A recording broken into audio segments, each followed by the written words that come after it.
SAF. Politically, the SAF stands for a secular Syria. They advocate national reconciliation and unity through democratic reform, dialogue, and rejection of violence. They reject all U.S. military intervention in Syria. They maintain that the U.S., by providing rebels, quote unquote, lethal and financial support, not only does not prevent violence, but that it prolongs the killing, destruction, and suffering of the Syrian people. Ironically, this policy also provides lethal support to the very same militants who would undoubtedly use these same weapons on the U.S. if and when the appropriate time arose. Without further ado, Dr. Kousey Ahmad.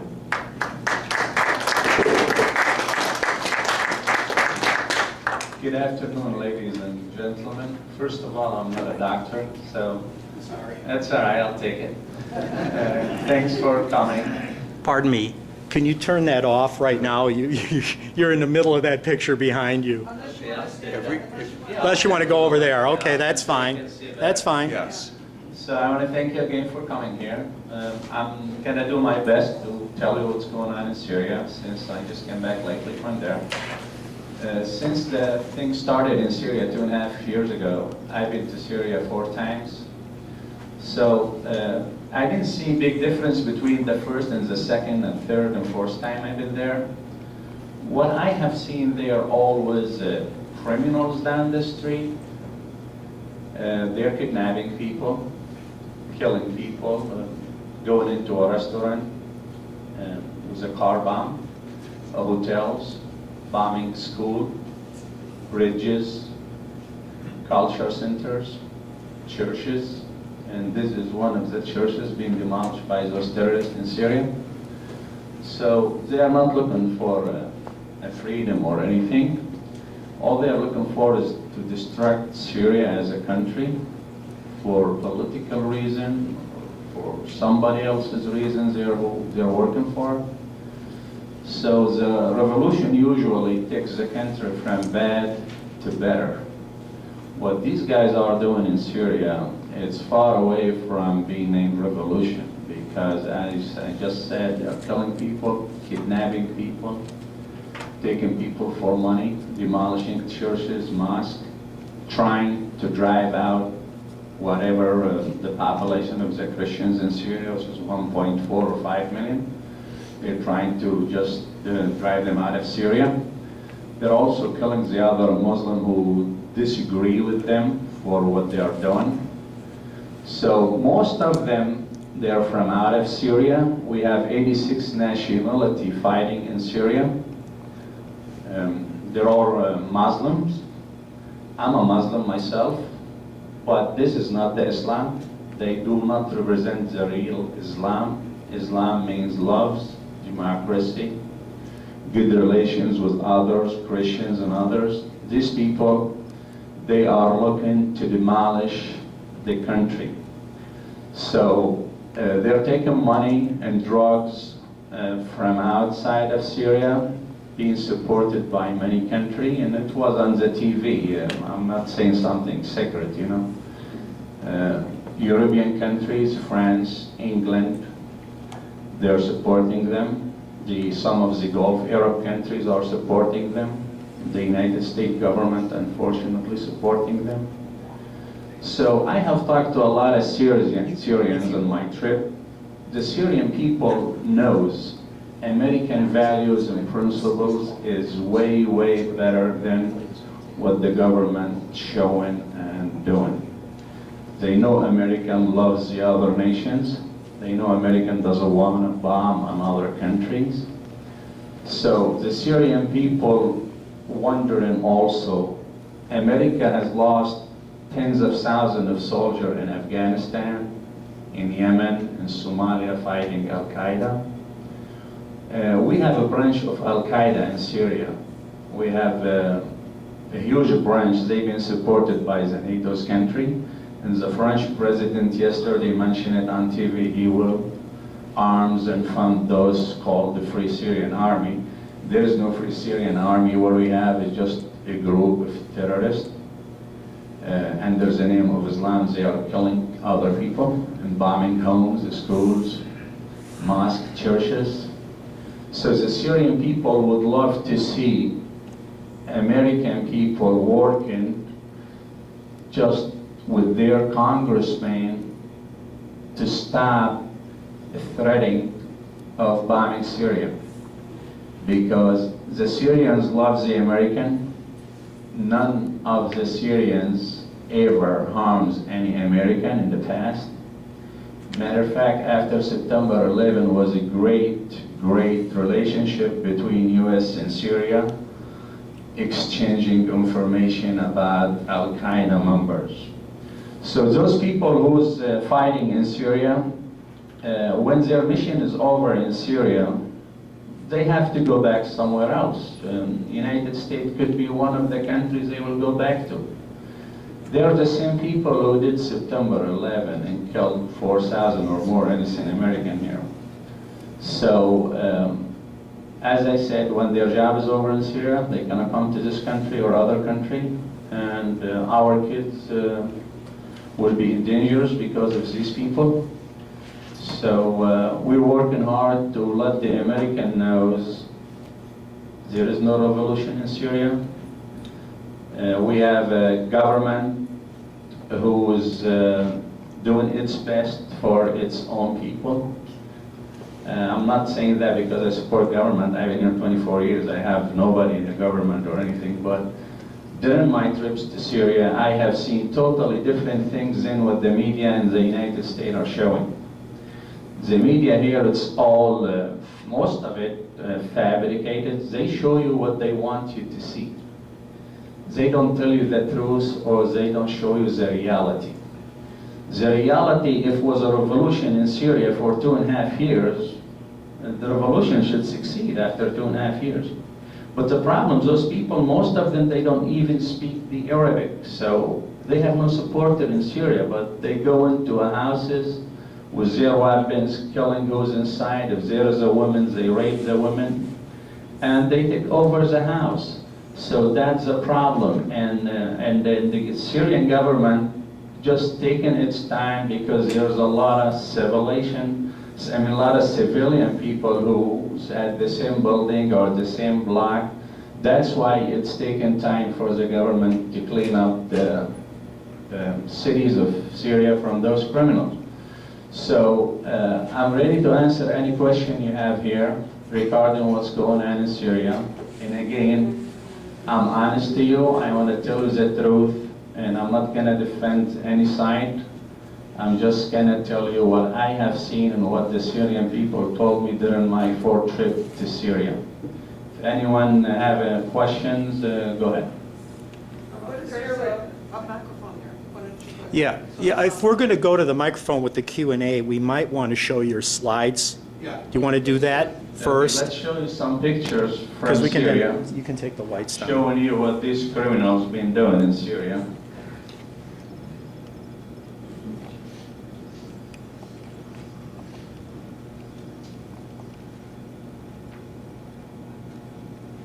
This is one of the terrorists with a dozen of the Syrian army or security services.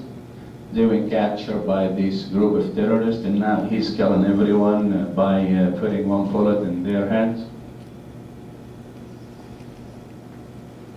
Also, those are Jabhat al-Nusra al-Qaeda also, capturing a lot of people, and they're all civilian here, trying to killing them. If some of those, I want to let you know one thing, if some of those captured by the terrorists, some of them are Christian. They are given, asking these people to become either a Muslim or to be killed. This is the type of revolution we have in Syria right now. It's a religion revolution. Try to kill anybody else but who's not Salafism and Wahhabism and belong to Saudi Arabia and Al-Qaeda. Go ahead if you don't mind. Another pictures which is similar to the one before. Also those are army men, and they were captured by the terrorists. And as you see, they're on their way to die. And that's also revolutions. Another churches here being damaged by the terrorists. And this is the terrorist missiles. Unfortunately, some of it Stinger's missiles and Lao missiles. And just firing the missiles anywhere it goes without thinking if there is civilians or not. Go ahead.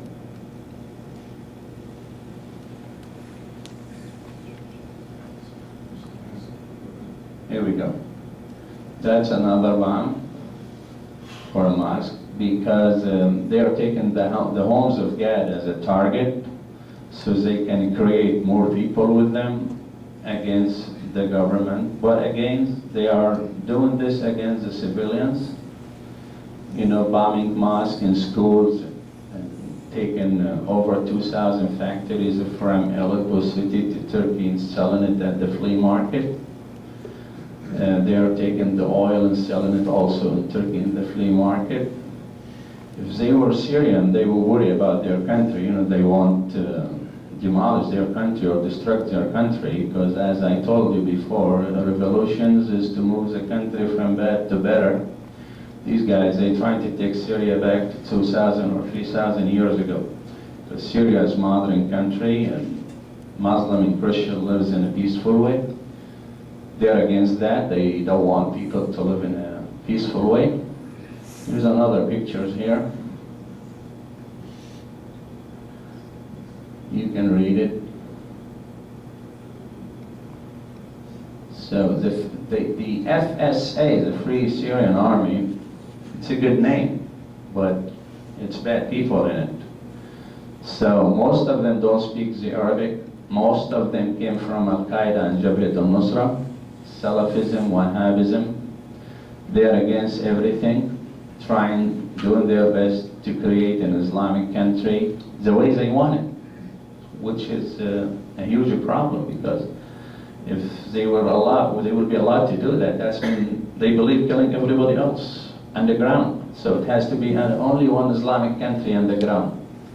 And I don't believe we should support those people, because they don't believe in somebody else to live on the ground, I mean, the earth, but them. Go ahead.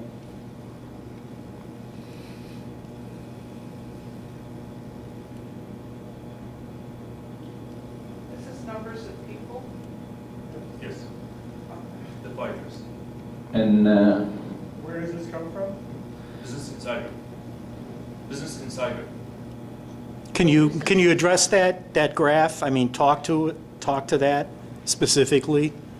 I mean, it's article was published, I believe, on 17. Grab the microphone. Grab that microphone. microphone next to you.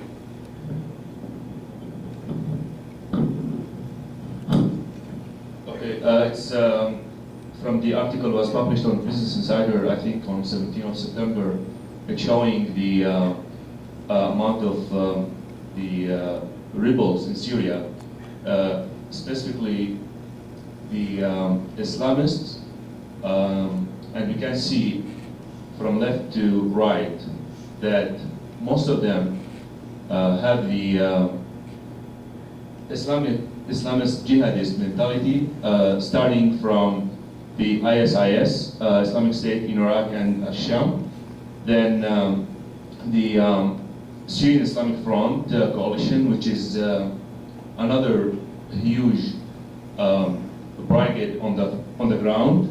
So one is 12,000, the other is 18. That's what the K is in thousands. All right. Yes, but if we think about their agenda is to build the Islamic Caliphate again. They are like publicly saying they are against democracy and freedom. Now, they are fighting even the FSA. And recently, the fighting was happening in Azaz, in a city north of Aleppo.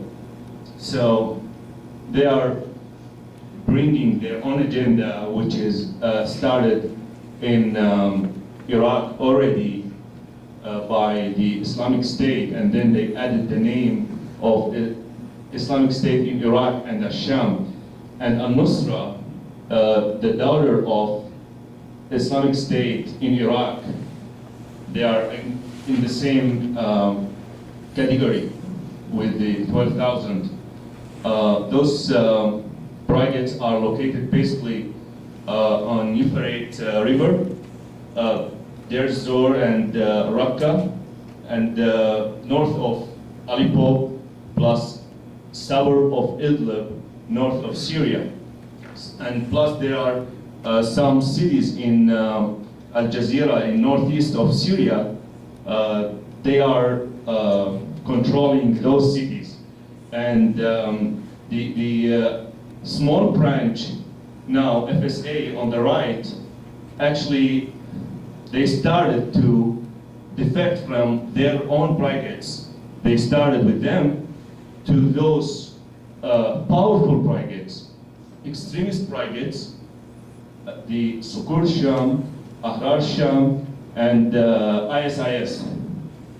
In an interview with the leader of Ahrar Sham, he said funny thing, that we do bombing, but we don't do suicide attacks. So we, in our brigade, in Ahrar Sham, they do bombing cars, but they don't do suicide attacks. This is the only difference between them and ISIS and the Nusra Front. But the same agenda, all of them, including Sukur Sham and the Syrian Islamic Front, they want to build the Islamic Caliphate again. And they declared that clearly. This is the main thing about their agenda. Plus, if you see the numbering is totally, they are the most compared to FSA. So FSA is separate and apart. I mean, they're all separate and apart, but the other four elements on the left-hand side of the screen in the middle are more or less on the same page, if you will. Right. They present the agenda of extremism. This is the main, the title of the article, the Syrian Opposition Extremism Spectrum. And I forgot to put the link, but it's on the Business Insider. You can see in the right corner. Yeah, right. Yeah. So I just brought the picture and shows, like, roughly there are 15 other groups account for the under the Syrian Islamic Liberation Front. And those people, I mean, the extremists who are now leading the rebels on the ground are in fighting with the Free Syrian Army that led by Salim Idris, or the Supreme Military Council, which is supported by US and supported by Western countries like Britain and France. Those fighters are the weakest on the ground. They are not even considered among Syrians, because we all know that everything was done in Syria was done under those brutal extremist Islamist jihadists. But the other side now just defecting from their brigades, going to the strongest brigades, which are the Nusra, ISIS, Ahrar Sham, Sukur Sham. Those are made up of non-Syrian nationals, those elements, correct? Not all of them, but I can say the ISIS and Al-Nusra, most of them are not Syrian. But the others, probably from, of course, there are non-Syrian in the other brigades, but the, like, the most fighters are coming from Syrian people, but the ones who are coming with the agenda of Qaeda mentality, Wahhabism, and if we say the Gulf countries, they are some of the brigades here are led by the Gulf countries like Kuwaitis, and there is the leader of ISIS is from Iraq, and the leader of Jabhat al-Nusra, he declared in a message the full support of Ayman al-Zawahiri.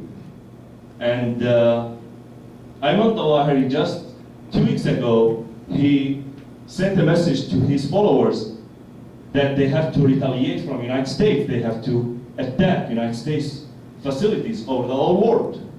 So basically, if the leader of GA, Jabhat al-Nusra, supported in a message Ayman al-Zawahiri, then he is just a fighter in Ayman al-Zawahiri Al-Qaeda branch al-Nusra. So that's the only like explanation I wanted to say, and was I can continue. Yesterday in the Azaz in Aleppo, a peace agreement was signed by the Syrian, the Free Syrian Army, as they call it, which they are not, and Jabhat al-Nusra. And the two people who did sign the agreement, one of them was from Kuwait and the other was from Chechnya. That gives us a proof these fighters belong to a country outside of Syria. They are non-Syrian. But what's going on now, like last week or 3 days ago, I'm from a city called Latakia. A terrorist was killed in Latakia, and he was just released from Guantanamo Bay prison. So how he was released and how he reached to Syria through Turkey or Jordan, I don't know. But what's going on now in the European countries and the Gulf countries also, they are releasing every criminals in the prison, but he has to sign a paper. In order for him to get out of jail, he has to go and fight in Syria. They believe that if they are fighting in Syria, it will be a great job for them. I don't know if they were brainwashed, they're taking drugs, whatever was the reason, they are doing bad things in Syria. More than 2,000 schools being destructed by those criminals. Most of the bridges for pedestrian in Damascus city was bombed. Most of the bridges between Homs and Hama and Damascus were bombed. What type of revolution will bomb everything the Syrian people build after they work hard for it?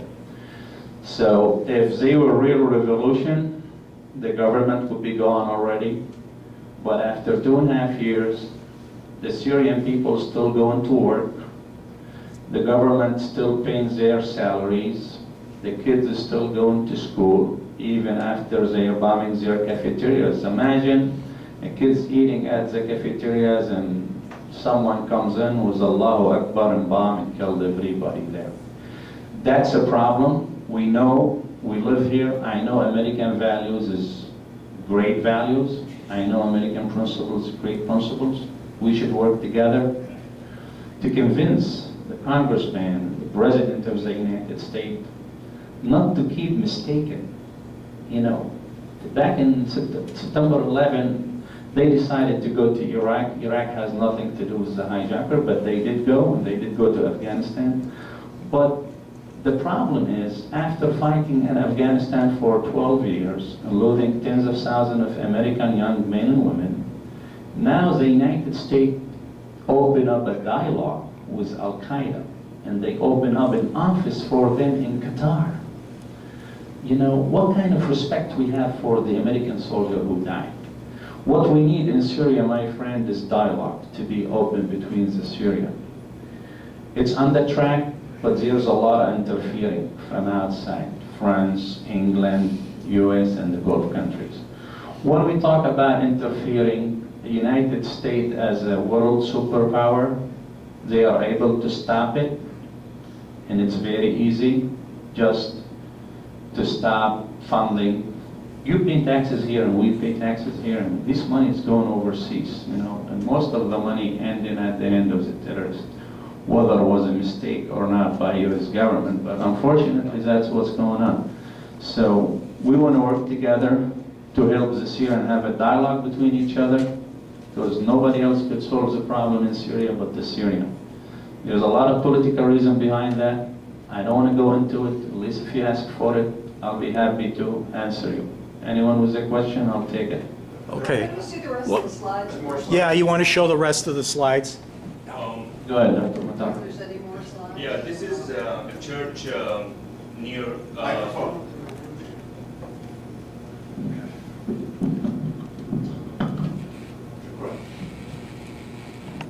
This is a church near Home City called in a village called El Saniye.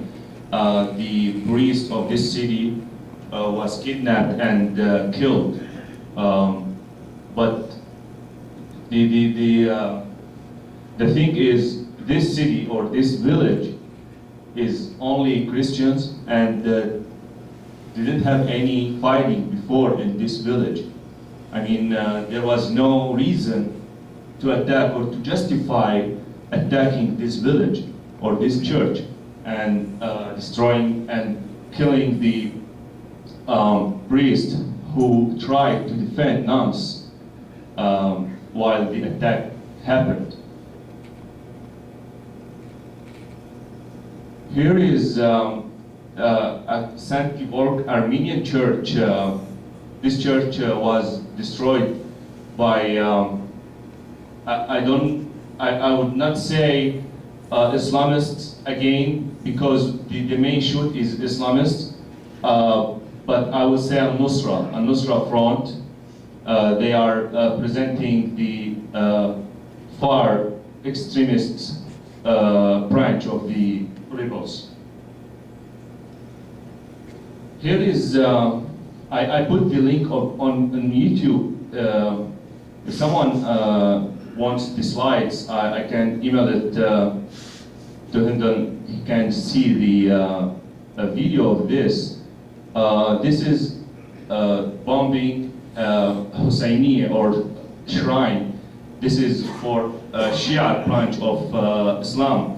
And the Islamists, the extremists coming from outside, one of the Nusra Front fighters was mentioning that we are destroying the Shiite village and Shiite shrines. This happened in July 2013. I just want to go back to one slide. Here is another Husseiniya was burned by FSA. It's not by Nusra or anything. This is another proof that even the FSA, the good guys that United States and Britain and France saying that we're going to support the good guys, we're going to arm the good guys, even the good guys, they have the extremist mentality with burning the Husseiniya and killing the Shiites, which happened in north of Idlib the last December. That was actually funny thing. It was the same day when Mr. Obama has put Al-Nusra Front on the blacklist, and then the president of, or the leader of the Syrian coalition, the main coalition that representing the opposition in Syria, Muaz al-Khatib, he condemned that move, and he said that United States doesn't have to put any brigade on the ground in Syria on blacklist because they are fighting the regime, they are fighting Assad, and that just justified that they are good guys. Can I interject? I just have a question I want to ask here that's been like troubling me since the beginning of this. Can you identify any, well, as we would know it, like in the West, any left opposition groups that are affiliated, like socialist or Marxist? Is there anything like that amongst any of these elements that are in opposition right now? They are not fighting. Yes, there is. But they are seeking the peaceful way of dialogue or presidential. Some of them joined the government too. Yeah, the Qadri Jamil, one of them. So they are not among the fighters on the ground or under the umbrella of FSA or any Islamist brigades. So there are no left formations that are affiliated with anything like Can we hear this? from somebody else for a change? I'm just asking a question. Well, let's Calm have a down. question- let's Take have a pill. question period, okay? Yeah. I mean, it's a good question. It's always the Yeah, same that's- person asking Let's the have it for question. everybody. Okay. So the leftists in Syria, they are not carrying guns. They are not fighting against the Syrian army, but they are working in political, under political parties that are asking for a dialogue and probably changing the regime, but not in violent way. This is another shrine that was destroyed in near capital of Damascus. We've seen this already. Could we go on to something else? Yes. This is a Let him discussion. finish. You got a problem? Do your own You'll get your presentation. chance. Do your own presentation. This is a public The presentation. one name that we haven't heard is Assad. No, I didn't mention any word about Assad. Sorry. No, you haven't. No. I know, no. yeah, but I would like to I know would. what is your Because he relationship passed. with He him? passed this. Wait for the I question. Just wait for the question and Yeah, I just answer. passed- Everybody will get a chance. because he passed this without describing it. I just went back today to this specific slide to explain what is this. I didn't mention anything about Assad. And you are. Let him Yeah. speak one at a time, please. So now the microbian is with you, and if you want to ask anything, Okay, feel free. keep the lights Yes, on. Are you do done? you consider it Assad? We're gonna bring the lights up. You can go to the microphone and ask questions. Can we turn that down? We generally queue up there and leaves. It's fine. It's fine. Okay. Can we? Okay. Shut that. Are we done with that now? Okay. We're gonna go to the Q&A. There's the microphone. One at a time. Everybody gets their chance. Did you want to sit down? Did you want to sit down, by the way? The two of you? You both can, you were talking, so you might as well sit up there. Yeah, a few questions arise, and that is, first of all, I thought you claimed to depict an objective, two-sided picture.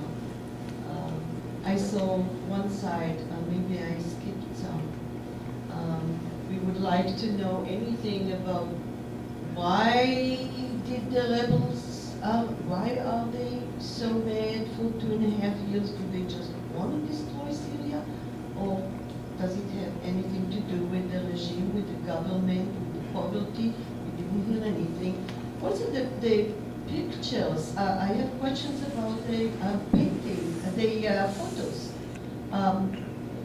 You know, destroying a church or a mosque is, for me, just a building, you know what I mean?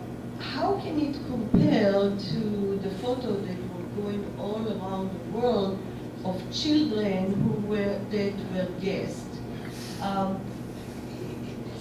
I mean, is Assad just a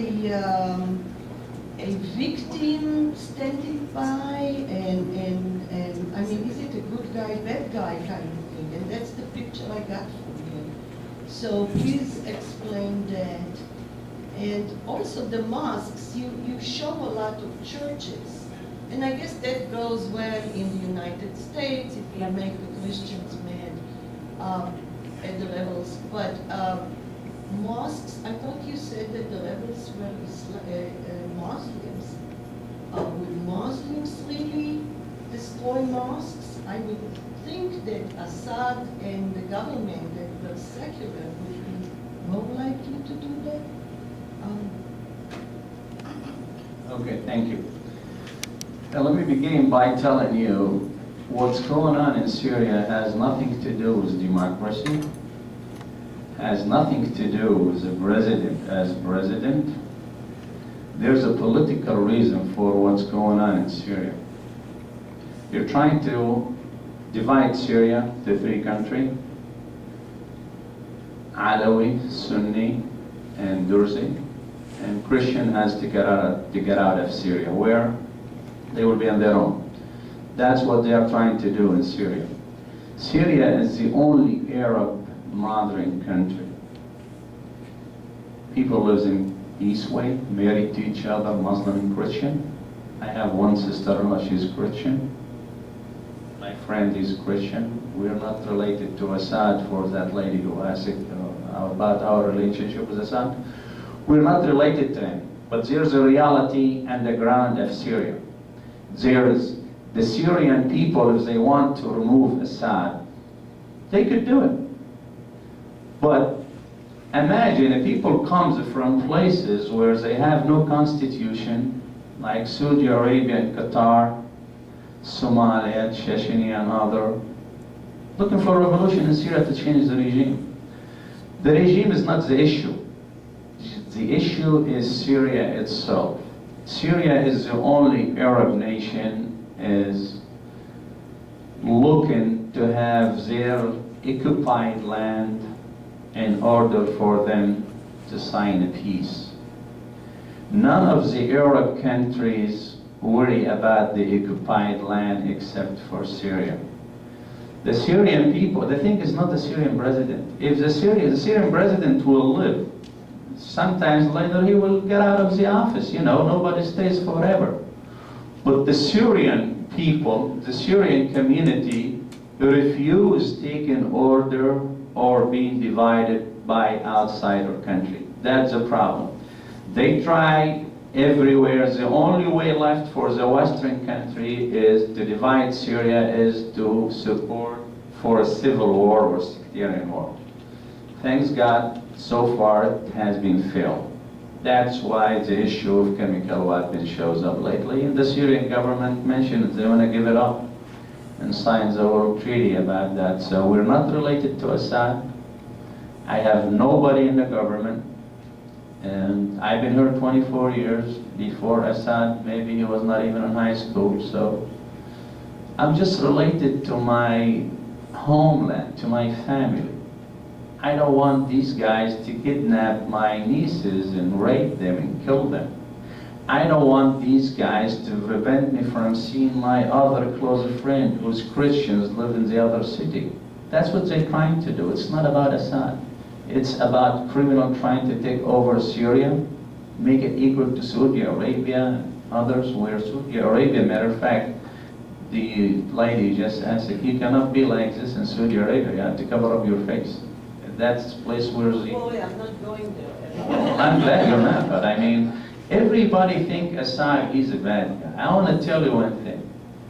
Till now, Assad, he's still going down the street of Damascus and other cities, going into a restaurant, eating. Next could be you or me or anybody else. If his people doesn't like him, he won't be doing that. And if his people doesn't like him, let him remove them. Why we should send weapons and troops to have a war in Syria to change regime? And I think the United States able to change regime by one Muslims, they can do that, you know. But the issue is just to destruct Syria and have a civil war for as long as it could be for the benefits of others countries. I don't want to mention it, but if we go on it later during your question, I'll be glad.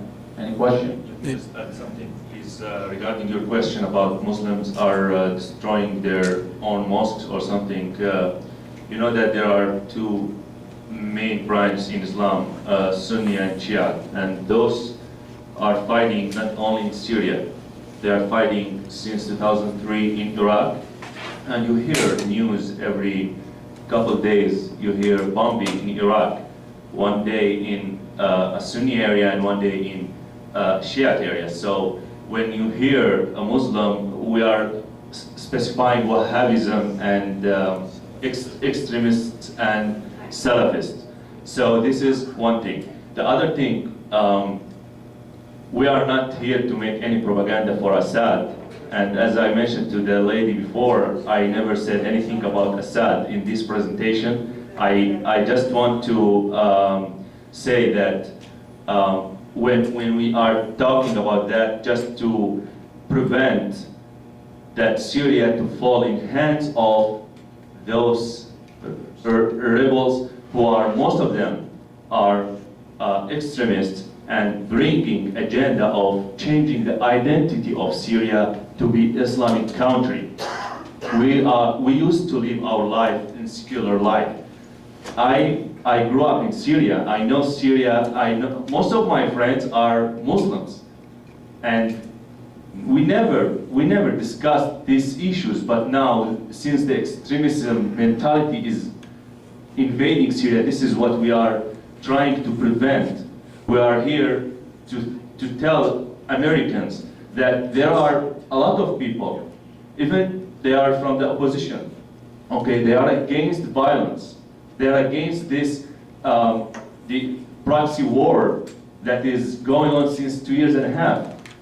So we are not here to support Assad. We are saying clearly that stop violence and go to dialogue, but they are not asking for that. They are asking to topple Assad before any kind of dialogue. Thank you guys for coming today. What I couldn't help but notice with focusing on the extremist aspects of these rebels is our own.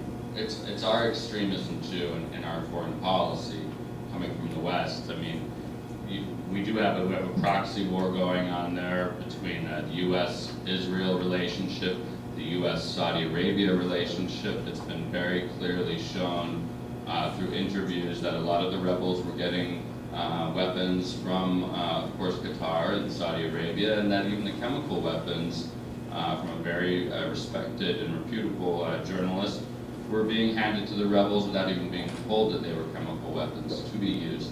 We have to look at who would benefit from the United States going in. Pretty much nobody but Qatar and Saudi Arabia. Then you have to look at our relationship with Saudi Arabia since 1954. Very similar to our relationship with Assad's father.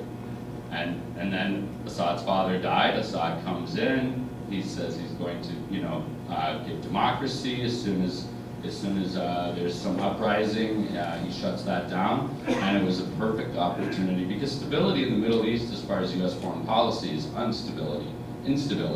If you look at, our war machine is I like that. You have to have that. So we want instability there. Otherwise, why would we be funding extremist groups? Besides the fact that Al-Qaeda just means there's the database of the Mujahideen that we were supporting, financing, and funding. So we have an extreme problem here, and I never thought I would say this, but Obama did something I liked. He has set a precedent that has not been set since World War II. He took going to war to Congress. That hasn't been. That was not part of the script, and I was stunned, and I'm grateful to see it, and hopefully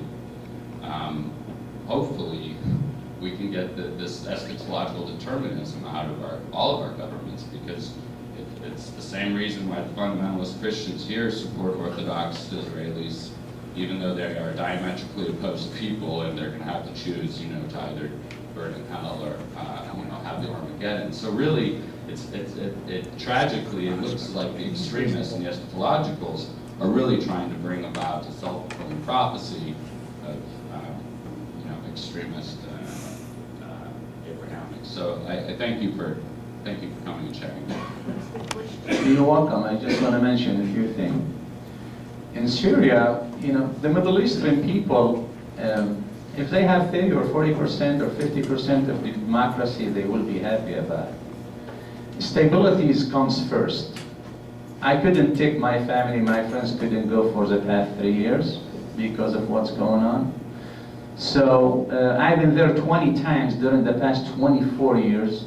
Nobody from the government stopped me asking me why I'm in the United States, why I live here, what I'm doing there, Actually, we are okay democracy way in Syria. People happy with that? Let them be happy with that. If they want to change, they could have changes later on.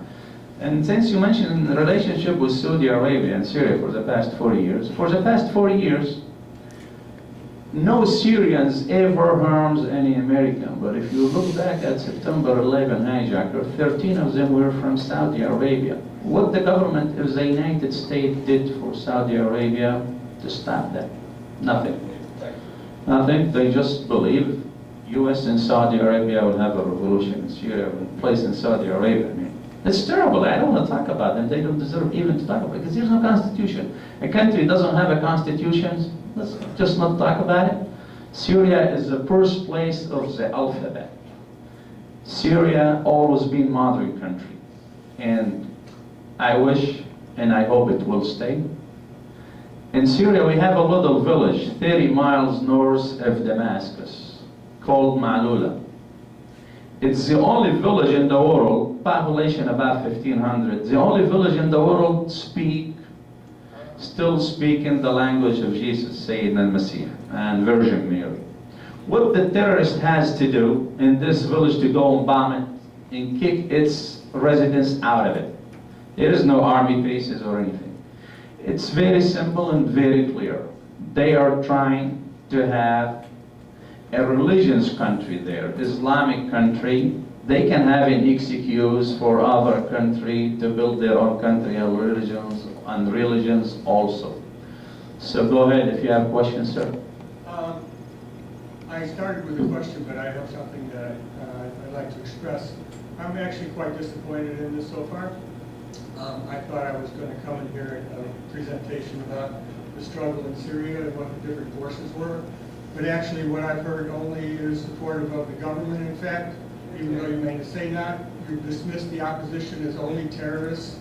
And in fact, we saw months and months of mass demonstrations against the government, peaceful demonstrations. They don't exist in your presentation. All you say is that there were terrorists who jumped in and that if the people wanted to get rid of the regime, they could have. I think that's bullshit, basically. I'm sorry to be impolite, but your presentation is very upsetting to me. Because the problem for many of us on the left is we have a knee-jerk reaction. If the U.S. is against something, we're for it. If the U.S. supports something, we're against it. Well, we have good reason to be. It's an imperialist country, and it's a big business regime, and that's a fact. But it's also true from everything that we can learn that some of the opposition, unknown how many, are part of this fundamentalist Wahhabi, is that how you say it? Wahhabi? The ideology and the politics that wants to go back to the 7th century of many of the worst aspects, and all the things you're saying, bombing churches, attacking Christians, and so on and so forth. That's true from everything I find out. It's very true. But it's also true, and you don't talk about it at all, and you completely avoid it, and in my opinion, you mischaracterize, if not lie about it. The fact is there is mass opposition among Syrian people against their government. Started out with peaceful demonstrations, grew and grew. We saw pictures of hundreds of thousands of people in the street against the government. There's got to be reason for it. It's not because somebody from Saudi Arabia told them, you're a bunch of fools and we're going to use you. It's just not the way the world works. So the fact is there's reasons, including from what I'm trying to figure out, and I have very little information. For anybody who's interested, there are some sites that I find information. One of them is called Syria Freedom Forever. And there are leftists who are part of the government, and there are leftists, as you said, who are for peaceful dialogue. And there are also leftists who are for revolution, but a real revolution, not for the Wahhabi revolution. And they are also in Syria, and they are fighting too. So the thing that disturbs me is that we have to try and get clear on, yes, there is what I would consider a fascist part of the opposition who go around killing the revolutionaries in the liberated zones. The people you're talking about, they are there, they do exist. But it's also true that there's a secular, both left and modernist section that wants the government out and that the government attacked and murdered by the thousands, and you don't want to talk about that. So you may not have friends or family in the government, but your politics front for the government and deny the reality of this mass opposition that has been suppressed and attacked and murdered by the government and still has organizations in Syria that are part of the resistance. Thank you. Have you been to Syria as a past 2.5 years, sir? No, and if Assad were here, he was in Syria and he'd tell the same lies. Oh my God. It's up to you. I've been there 4 times, you haven't been there, so What about the don't. demonstrations? What happened? Yeah, when what- They are at the Gulf Are you countries. saying- Okay, everybody There gets is a not. chance. Since you haven't been there, you cannot tell me I'm a liar, You okay? saw hundreds I've of been thousands, there, they were- sir. Everything you say is true, right? I'm not saying everything I'm saying is true. It's all bullshit. It's up to you if you want to believe it or not, okay? It's up to you. Yeah, that's very brightest of you. Thank you guys very much. I'm sorry. You're welcome. It's up to you, sir, but I'm telling you, I've been there, you haven't been there. So don't convince me for what you're saying. There is a 3 million Asian working at the Saudi Arabia and Qatar. They are letting these people out in the street as demonstrators, put them on YouTube and other videos, and this is happening in Syria. It's not in Syria. If this will be happening in Syria, the Syrian government will be gone a long time ago. I've been there 4 times, and now you're telling me I'm a lying. Fine, I'll take that. I don't care if you tell me that. But don't tell me there is demonstration people against Syria in a peaceful way. Where is this weapon came from, sir? They have enough weapon to arm a huge army. Where it came from? Where it came from? Revolution cannot depend on weapons. First, they were deserters from the army. That's where they came from. Could we have one person at a time, please? He asked me a question. I'm Yes, telling you. Why sir. does that one Can I person answer have one to be question? him? One person, you can go up and you can make your comments. Just let me add something to what you said. Get We are- in line. Sorry, but I am a leftist. Get in line and ask your question. I Don't just want to add interrupt. something. You're interrupting. I just want to add something. We are not against the peaceful demonstrators that ask for their dignity or their reforms. He says they Okay, don't we are. exist. Wait, please. Are you being I- paid to disrupt? Are you being paid to I disrupt? just- You want to fight Then outside? Are you No, looking please. at outside? Please let them speak. I'm trying to If you're not paid to explain. disrupt, Why please doesn't The reality- anyone, please why don't let anyone them on the speak. other This is a side? presentation. Let him talk. You Yeah, want to talk please. to them, Go outside, you get to the mic. You got 2 choices. You get to talk in front of the mic or talk outside. Oh, my And goodness. that's exactly what's gonna happen. So, Do I have the floor yet? deal with it. Okay, I have several related questions. And first, I'd like to preface it by saying that I understand that the chemical warfare agents present in Syria measure in the thousands of tons. That is a heck of a lot of chemical agents. 1,000. 1,000? Yes. Okay, order of magnitude. This is what Okay, Fox News let said. me finish my, Yeah. first of all, I think this is more chemical agent than most countries in the world have, and I'd like to know why Syria is stockpiling. Okay. No, please. Continue. Do we know any more about the chemical warfare agents? Recent information that has been released in the last week or thereabout. And where are these agents located? I'm quite concerned about this. It seemed to me that both our president and the representatives of the Syrian government were talking about getting rid of the chemical agents within weeks or at most months. And it seems to me that's terribly unrealistic, and that we need to cut Assad some slack on that. Because we've been working on, we here in this country have been working on getting rid of our chemical warfare agents for in excess of 20 years. Could you carry on from there, both of you, please? Yes, Thank you. thank you for your question. Regarding the chemical weapons in Syria, they estimated about 1,000 tons in Syria, and it's secret military, like military secret to talk about locations. I don't know, nobody knows, but articles said that they are located of 17, articles said 23, articles said 50 locations in Syria. This first, why Syria has chemical weapons? The same question you have to ask why Israel has nuclear weapons, okay? So we are at the borders of Israel, and they are selling our Golan Heights since 67, okay, 1967. This is first. Second, when we are talking about chemical weapons propaganda, let's say, that happened in, we, all Syrians, were shocked by those photos. And I will say something, that we condemn every person or any power that supported that attack, whoever it is, okay? And that doesn't justify the American attack against Syria, even if the attack, the chemical weapon attack happened in Ghouta, near Damascus. That doesn't justify to attack the sovereign country. This is our whole issue. It's not about supporting who did that. Of course, who did that has to go to Lahai, whoever it is, to the international law, okay? The other thing, when we talk about destroying chemical weapons, you mentioned that over 20 years, but I heard it's over 30 years that the United States tried to destroy the 31,000 tons that they have here.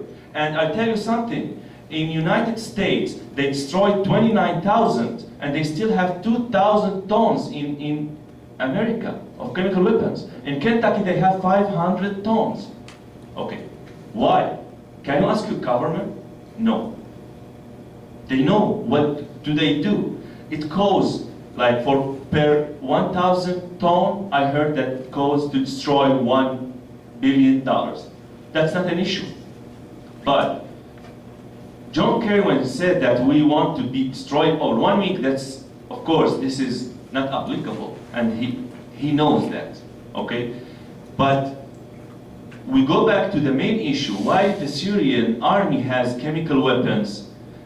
I have to say that it's against the nuclear weapons of Israel. It's just to make a balance with weapon of mass destruction. If you can convince Israel to destroy their own nuclear program, okay, we go ahead, we destroy our own chemical weapons program. But we started the deal. We started that, and President Assad said that in his last interview. So I hope that I answered your question. I want to add a couple more things regarding the chemical weapons. The Syrian government did not use the chemical weapons against its own citizens. And the proof of that, none of the criminals were killed in that attack. So how come the government used a chemical weapon against the terrorists and none of them died? And the Russian satellite has pictures of that, and they submitted to Ban Ki-moon, but Ban Ki-moon, he doesn't open the file because he hasn't taken order yet from nobody to talk about it.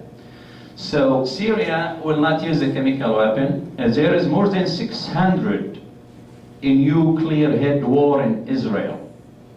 Nobody's talking about. Back in 2003, President Assad submitted an application to the United Nations to have a Middle East clear of a nuclear weapon. That application was rejected by the United States on behalf of Israel because they don't want Israel to sign that. Do you know that, sir? It's true. That's it. The Syrian government did what they have to do, but they were prevented. So these things, everybody has it in the Middle East. But when the Syrians used it, they didn't use it. Yes, they did. That's what you believe. I don't believe. Go ahead with your question, ma'am. Yes, actually, I think I have three pretty unrelated questions, and I'd like to ask all three of them. One thing I would like people to know, I used Wikipedia, and the U.S. has been interfering in Syria since the late 1940s.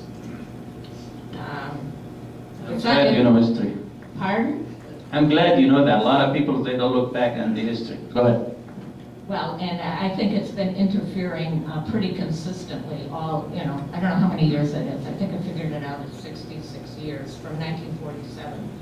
Okay, another thing that I learned is that before the Arab Spring, nearly 3 years ago now, the U.S. was supporting the Syrian opposition abroad. And there was a group in England that they were funding money to, who knows what that money was used for. I'm wondering if you can tell me who that opposition in England was, and whether they are still active. That was the Muslim Brotherhood. The Muslim Brotherhood Party was created back in 1922 by a British government because they were having problem in Egypt against nationalism people. They create a Muslim party to have the two parties fight with each other so United Kingdom can do whatever they want. Okay, what is the group in England called? Because they're not called the Muslim Brotherhood. Well, as far as I know, there's a Muslim Brotherhood party led by a guy named Shukfa, and his father was leading the same party back in the 80s in Syria. So these guys, they have the germs in their blood, you know, We all do. against everybody except who doesn't believe in their belief. Why they want to clear up Syria from other people? Okay, You let know, me go ahead. let me go on and ask. Go ahead. I'll have to go back and read because the Muslim Brotherhood was not wasn't in the article that I read. Okay, could you tell me, in what we in the West call the Arab Spring, could you tell me what the earliest protests in Syria were, and if they were not by indigenous Syrians and how they were protesting? I'm talking about maybe the first couple of months of the protests. What did they consist of? Who was protesting? Were there any organized groups that were specifically supporting those protests early on? Well, it started at March 11 of 2011. Was a peaceful demonstrator at the beginning in a few cities against corruption, which is fine. If I was in Syria during this time, I would demonstrate against corruption. Everybody would do that. But then in fast way, in unbelievable way, people start carrying weapons. Okay, was there a group or groups that were supporting those early protests against corruption? The early one, no. People were in their own. They have no parties or any supporters. They were just on their own. They heard of revolution here and there. They thought, let's do the same. So they did the same, but within a few days, the weapons start showing up. And the weapons start entering Syria since 2003. When the United States invaded Iraq, Colin Powell came to the Syrian president with 7 requests to be met by the President Assad. President Assad refused those. Since then, they start smuggling the weapons to Syria because it's got the amount of weapon we have in Syria now, it's enough for 100,000 people in the army. I mean, and some of these weapons, the Syrian army doesn't even have it. So they were given by US, France, we have Stinger missiles, US missiles, Lao missiles, Israelis, and So others. those early weapons came from Iraq? They were already under the ground. Things been set for the past 10 years. And they did, I'm sorry to interrupt you. Can we get someone else get a chance? Okay, One more. Can I ask Yeah, go ahead. One more. question? Okay, my other question is probably more to the audience. Does anyone know of an academic who writes in English who is very knowledgeable about the history of modern Syria? Someone like Juan Cole on Iraq. Does anyone know of an academic like that? And just talk to me afterwards, because I'd like to read something from maybe someone You can who leave is... your email. I will send you an email. I'm not about sure. the list of. I'm not sure that I want somebody from Syria. Sorry. That's your choice. I Nothing know, wrong with I know, that. and usually that is not my position, but that is my position here on this issue. The Syrian happy for what they have. I have a question before I take any other question to everybody here. How do you feel in what the government of the United States will do if 1,000 or more criminals walking down the street of Chicago, shooting people, raping women in the street in front of the others? What would you do? That's a false question. That's what's going on in Syria. That's not what we... Well, that's a false question. that's the truth, but you won't believe it. You want to believe the media? Stick with the media. The Okay. reality is far. Go ahead, sir. Can we go to another question? Absolutely, go ahead. I just want to point out that the United States has this policy of bombing people all over for peace, to restore order. We went into Iraq to free the people, to liberate the people from Iraq, and we have millions of people that were refugees from that. We had hundreds of thousands of people killed in Iraq, and it's still in the news today. These people would have been better, as bad as Saddam Hussein was made out to be. Many of them would favor to be in a society where people still had a chance for the majority of them to actually raise their families and not leaving their property, their homes behind, not being afraid of a very disordered, unregulated sort of culture. We had a great liberal support for the attack on Libya. People went in there, they cheered that, they said Gaddafi is evil, even though he was good before, then he was bad before that, he was good before that. It just changes with the weather, it seems. You get support, it doesn't get support, and people wind up dying. And we have bombings all over in Libya. This is not for the benefit of the people, the normal people that are just trying to live and have families, raise families, have a future, and experience our own short little lives that we all have. We're going to repeat this in Syria. It appears that the intention is to go and kill people and have refugees go out. So this bombing is not a solution. It's not a solution to any kind of problem. It creates a problem for people, whether it's over here in this country where we are living under austerity, but we have trillions of dollars for weapons and bombs all over the world, but we don't have enough money for schools, so kids are not getting shot when they walk to schools.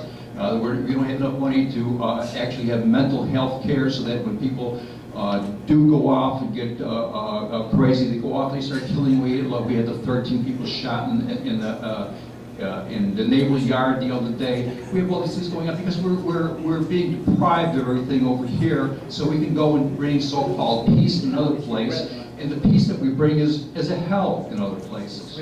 So I have a very different perspective on this than maybe other people. Well, I appreciate that. You're telling the truth. And for Libya, when the NATO bombed Libya and these people took over the Muslim Brotherhood, the first things they did, they killed the American ambassador to Libya. That's the type of people the US government dealing with in Syria. For Iraq during Saddam Hussein was better off than what it is right now. So, first of all, no Christian left in Iraq at all. They're all out of Iraq because they've been killed by everybody there. And now, Muslim, Shia and Sunni killing each other. In Iraq was no sectarian wars during Saddam Hussein. He was dictator, fine. His people want him. It's not our job to decide who's the dictator around the world or who's not. It's not our job to accept dictators in Saudi Arabia and Qatar and not accept it somewhere else. US policy for the past 40 years in the Middle East, they always tell the other countries what to do. If the other country are happy with that, that's fine.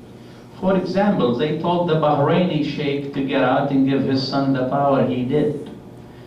Why he did? Because his father was put by US and other. Why it happened in Egypt? Because US put Hosni Mubarak. In Tunisia. In Syria, US didn't put the government. was in Egypt, not in Tunisia. You're not at the microphone, madam. So, Don't just let him say. go ahead if you have a question. You don't like the discussion. I have a question. Seriously. Please, one at a time, please. One at a time. One at a time, please. Sorry, relax. Go ahead with your question. We are happy for the talk we have. If you don't like it, God bless you and have a nice evening. Go ahead. One at a time, please. Quiet. Go ahead, sir. If you'll be quiet, then I will try to say something. Good. First thing I will say is I get my news from Western media. I try to get my news elsewhere, wherever I can, but it's pretty hard. So I come handicapped with not really getting different sources of news. I get the managed news from the U.S. and from the mainstream media. What I've observed in Syria is during the Arab Spring, there were demonstrations in Syria. And I noticed that the demonstrators got killed by snipers. And this continued to escalate. And what I noticed was more and more civilians being killed by the government, being bombed by government airplanes, and being more and more civilians being killed. I've heard Syrian soldiers who defected from the Syrian army say they defected because they did not want to kill their fellow citizens, and that's why they left the Syrian army. I am very disturbed at these things. You say that Assad can walk around and no one's going to bother him. Of course, that's ridiculous. No, it's not. It's not ri- ridiculous. It is ridiculous. Don't I push me. I have a mic. You be quiet. No, I cannot You let be you go quiet with because that. I have a mic. I didn't interrupt you, so you don't Ask interrupt your other question people. in a nice way. Mr. Sir? Go ahead. Okay. Finish your point. I'm trying to finish my point. If I'm not being interrupted, I'll be happy to do so. Mubarak could walk around Egypt without being attacked. So to say that Assad, if people didn't want Assad, he couldn't walk around Syria. Mubarak could walk around Egypt, and it's pretty clear that Mubarak was not wanted in Egypt. We saw President Assad on television being interviewed on 60 Minutes. He if you read between the lines, he pretty well acknowledged having used poison gas. He said, this is war, that's what we're doing. So when we look at what's going on in Syria, quite frankly, I don't see any comments about the civilians that have been killed by the army, by the use of the airplanes to kill people, by the millions of people that have had to leave the country because of the corruption. That's right. Okay. And I will echo my friend's comments. I think we've had a very biased presentation. But that's that's what we came here to hear. Okay. The reality, that's what's the reality. Go. Thank you for your question, and I want to start from the bottom line that you mentioned about the protesting. Of course, we all know that peaceful protesting happened, and peaceful demonstrations happened at the beginning. But right now we are not in the middle of protesting or any demonstrations or peaceful demonstrations. We are not against any kind of protesting. We are here in the middle of war. It's a war against Syria, against the unity of Syria and the identity of Syria. Now, as if you are talking about, you see a fire, okay, and you want to, first of all, to blame who set the fire. When you see a fire, you have to turn off the fire, blow it out. And I would say a very clear point about the war on Syria right now. It's a really war by proxy. So if Assad will be toppled, okay, in 2014, let's say that he will not. Sir, I don't know if you are hearing my answer. I'm answering your question. I hope that you heard what I said. Unfortunately, I didn't. Okay, I will be happy to explain to you what I said. I said that we are not against any demonstrations, seek the reforms and against corruption, for dignity, for any kind of that. We are now talking about a war that threatening the identity of Syria, threatening the unity of Syria. So let's say that we're gonna topple Assad. Let's say that Assad is toppled today. What's gonna happen next? Who is on the ground? This is the main issue we are talking about. This is we are trying to define for the Western media that you said that you're receiving Western media. I say that, okay, that's good, but in the Western media, from Business Insider, I brought an article defining the rebels that are fighting on the ground.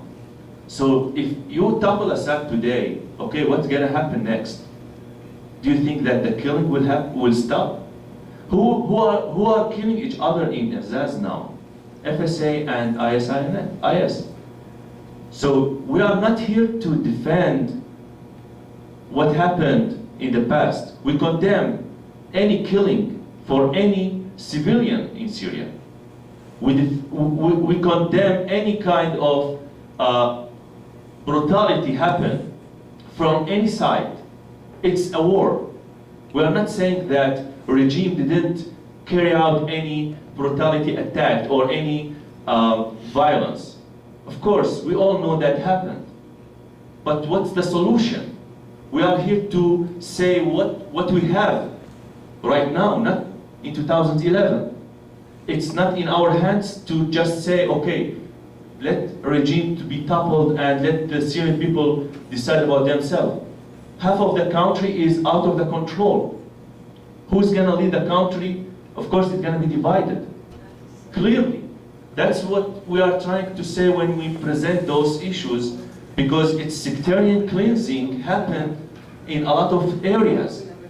I don't know if the Western media that you receive are focusing on those issues. And I'm subscribers for Wall Street Journal, for New York Times, for Sunday Times, Haaretz. I follow everything. And I know that a lot of massacres happened by rebels. I'm not talking about peaceful demonstrations. We are not talking. What? And none by the government. No, it happened. It happened by the government as well. I'm not going to say that we are here to support government. You have to know that. This is the bottom line. We are here to say that we are in the middle of war. There are brutality happening on the ground. There are extremists threatening the unity and the identity of Syria. We don't tolerate to be led by Islamists, the same as in Afghanistan happened, the same as it's going to happen in parts of Iraq. Dividing Syria is not in benefits of Syrian civilians. Thank you. I would also like to echo that your presentation was biased, and now you're coming a little bit more to the center. I think in the presentation you really should have acknowledged what some of the problems were in Syria before the revolution started happening, why the people were in the streets peacefully before, because obviously the Assad government used torture and rape and murder and committed atrocities against people in Syria before that. And also during this period they have been doing that also. Whether or not they're responsible for the gas attacks is apparently another issue. It's absolutely demonstrated that there were gas attacks and that people died from poison gas. So during your presentation, it was everything that the terrorists did, and it was nothing that the reason that the terrorists were able to get a foothold there was the fact that the Assad regime had been extraordinarily oppressive, and the people had some serious problems with the corruption and with all of the things that were going on. So I guess that would be a better way to balance your presentation.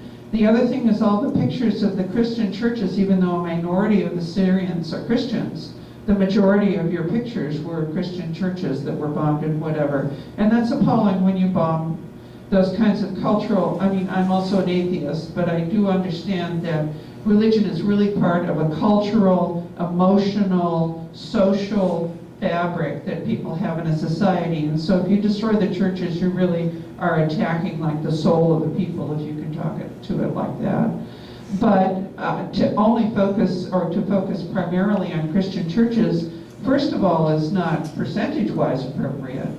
And second of all, you know, there are certainly other pictures, or well, maybe not. I mean, the pictures were horrible, but you know, to focus on that is really to pander to the right-wing Christian groups here, who are basically making pork-coated bullets for our army to use in Muslim countries. I mean, you know, it's that kind of bullshit that's going on with the right-wing Christians here that you're really pandering to when you have those, primarily those pictures, because that really was most of what you had. So at any rate, I just would like, I think that you have an excellent point in terms of you know, what's going to be left if Assad falls? That, you know, you're going to have a religious theocracy that will be Islamic and will be extremist. And so human rights will be totally obliterated there. Women's rights, gay rights, all of that panoply of human rights will not be there. And people will be oppressed, and people will be murdered, and people will be marginalized, and all the other things that happen in those kinds of situations. And so I agree with your opposition to the rebels, but I really think that you should have a much more balanced picture of what's going on. You should present that at the beginning rather than during the discussion. Well, thank you. I have the true pictures, that's why you might like it. So it seems to look at the West media. The West media, this is for you, sir, too. The West media, they're sitting behind their offices and writing what they want to. I've been there. I have nothing to do with the government for 100 times. I saw the reality. What he's saying, I'm lying, and the Syria media, or I am lying to you. What do you say about Colin Powell when he came in 2003 in the United Nations showing a big lies? That represent you as an American? Tell me. I said that I'm handicapped because I watch Western media news, which I do not consider to be reliable. You are saying now that I consider the Western news to be reliable. Well, that is not the case. How do you know Assad killing his people? And I'm not defending him, but how do you know? And I really object when people ask questions. I wish you would answer their questions. I will. Answer their questions instead of making additional speeches. No, I will, but since we're talking about it, you want to know the reality? Let's have a trip to Syria, or anyone will go. We'll go together. You just go down the street, talk to people, check what's going on, and you come back with the reality. But people doesn't want to do that. You just want to sit home and watch TV and believe that because for the past 30 years the media have been against the Syrian government. So it's not right to go and destruct that country just because of the media or just because of a few pictures like the picture Colin Powell shows back in 2003. You have a question, ma'am? Sorry, I thought I was done, but then your answer developed into a presentation that has deteriorated and got my blood rush so bad. We'll come back. Yeah. You talk about the Americans trying to attack the identity of your country. I mean, you do not live now. You live here, right? Yeah. And I understand that Syria, a very, very poor country, was robbed by the Assads, his daddy and him, for many, many years. So I don't know how to compare. Maybe is the identity of the people more important than their livelihood? I'm not sure. Yes, what really got me angry is you dismissing the gas attacks. Did I say it wrong? No, go ahead, keep asking. Yeah. I read not just Western paper, but alternative news, and I'm on the social media, and I've seen those children gassed in their sleep. Yeah. Okay. I'm sorry, how can you dismiss that? You answer, the other guy. You. Yeah, I have a question for you. Not you, the other guy with the white hair. You claimed that because this is a domestic issue. This is a domestic issue that the government will gas its own civilians, its own children. I mean, no, this is a bullshit argument. I'm very sorry. This is what happened to my people during the Holocaust. No, I never mentioned that. Many. Yeah, you did. What You I just said it. I'm sorry, I'm not deaf. What did I say? Can you repeat exactly what did I say? No. Please, I will because go- you are saying something I didn't say. I'm saying that whoever used the chemical weapons should be liable in front of the Lahai court. Whoever, this is what I said. Yeah, this is what they said. You also said that Yeah, this no, was an that's what they said. internal issue to the No, I That's what they never said. said that. I That's said what they said. This is, I Okay, said then that I this is misunderstood not gonna you. Yeah, let's sit justify down. to attack a talking southern nonsense. country. This is not gonna justify to use, okay, are you gonna, what if Saudi Arabia was the one who carried out that attack or who supported the rebels to do that attack, okay? Are you gonna ask the United States Army to attack Saudi Arabia? So I never said that, okay, this is a domestic thing or Okay. internal thing. No, please don't change. It's tape and you can go back to the Okay, tape. I will go on now with my argument that a country attacking its people is not a domestic issue anymore, just like the world, 2/3 of the world sat waiting when Hitler and his army were attacking its own people. Its own people who did not commit violence, who did not rebel. Okay, so there are some issues that are not good or bad or right and wrong. The other issue that I have to correct you is about the Golan Heights, okay? Let me tell you, I am a bitter critic of the right-wing Israeli government, although I was born there, okay? I'm very critical of their relationship and their treatment of the Palestinians. I think all the settlements has to be dismantled for peace. But now we are talking about Syria and the Golan Heights. I was working, picking apples in the kibbutzes on what used to be the Golan Heights before '67. Every night we were bombed by the Syrian military. We were cannoned, okay? The cannons shot at us. We had to go in military armored vehicles to go pick apples. Okay, so the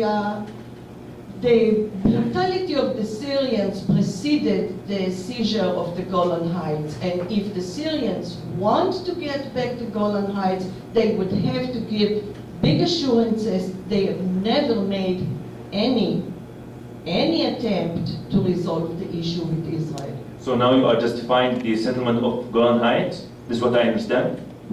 You are justifying the settlement of Golan Heights now? I am telling you that there is a Yes or reason. no? Yes. Okay, thank you. For your information, ladies, the one who killed the children, terrorists, after they took an order from outside, because every time political solutions get closer, they come up with massacre to embarrass the government of Syria. You're talking about Syria like you're in love with the Syrian, you know. What the neighboring country of Syria? Tell me. Are you quizzing me? No. You I just, when people talk about other countries, no problem.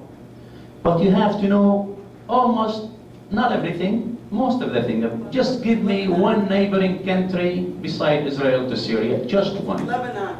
I didn't ask you, ma'am, I asked her. Oh, I'm So sorry, but I know. don't show me you are in love with the Syrian kids and you feel bad. Have you ever, ma'am, have you ever joined a marching downtown for Palestinian liberation? Have you? Yes, I When? Oh, why don't you back off and try and defend what you're saying? I'm not talking to you, sir. I don't care if you're I'm not talking to You're you. attacking Go ahead her with your instead of question. defending your point of view. Okay, I think that if you can think about this later today, the woman in the gray jacket in the second row here actually gave you some very good advice as to how to present your case, particularly to people who are already fairly knowledgeable. I'm sure not as knowledgeable about Syria as you, but knowledgeable about U.S. foreign policy. And you may not be as knowledgeable about that as much as some of the people in the room. Okay, so your presentation, as it was given today, may work with certain audiences, but not an audience like this. The other thing I want to mention, the Golan, it's not just settlement. Israel has annexed the Golan, as well as annexing. It's part of Israel now, as far as Israel is concerned. And the U.S. more or less accepts that. Not officially, but they accept it. So the problem Do you is... agree with that? Absolutely Is it part no. of Israel now? Absolutely no. I am for a one-state solution. Israel should never have been founded by the United Nations. It was already occupied. It already had indigenous people there, and they are the Palestinians. So that is my position. And I have belonged to some pro-Palestinian groups. I don't know whether my friend over there who spoke. Anyways, I just want to mention something that I guess I want people to think about it. There are many countries, and it seems to be mainly countries that, I don't know what you want to call them. Some of them are what are called third world countries, global south, developing countries, whatever, that they are not homogenous. They have many different ethnic, religious, and linguistic groups. And these borders have mainly been drawn by European countries after wars. And I think that is what seems to be presenting problems for those countries now. I just want to mention, I have a list of countries that come to mind. Most of them are in Asia and Africa. But Afghanistan, Iraq, Pakistan, Syria, Lebanon, Iran, most of the African countries, Libya, India, Thailand, Myanmar, China, Philippines, Indonesia. So I suspect that the world is going to be in turmoil for a very long time until, I don't know, each one of these countries makes a decision about how to integrate all of their ethnic, religious, and linguistic groups. Okay, these are going to be the concluding remarks now.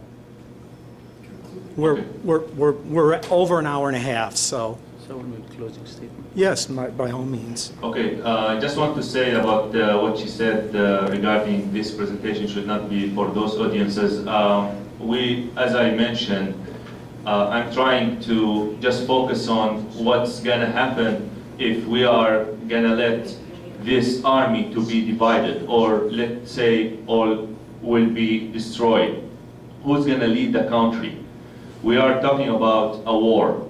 This is a civil, of course, I will say in branch of it civil war, and in branch of it proxy war.